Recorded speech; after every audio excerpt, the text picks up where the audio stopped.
দেখুন বন্ধুরা, যে কোনো খেলাই কিন্তু কোনো শক্তির কাজ নয়, তার সঙ্গে বুদ্ধিরও কাজ। তো এখানে আপনারা দেখতে পাচ্ছেন যে দুটি ট্রে নেওয়া হয়েছে এবং কতগুলি বোতল রাখা হয়েছে এবং দুজন ব্যক্তি সেই বোতলগুলো একটি একটি করে সেই ট্রেতে সাজাচ্ছে। তো এখানে বলুন তো কে জিতবেন, কে আগে ট্রে ভরাট করতে পারবেন? এখানে যে ব্যক্তি পেছন দিক থেকে আগে বোতলগুলো আনা শুরু করেছেন তিনিই জিতবেন।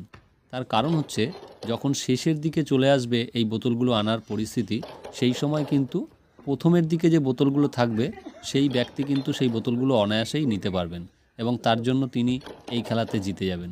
তো দেখে প্রথমে আপনাদের মনে হতে পারে যে যে ব্যক্তি শেষের দিক থেকে বোতলগুলো আনছেন তিনি হেরে যাবেন, কিন্তু আসলে কিন্তু তা নয়।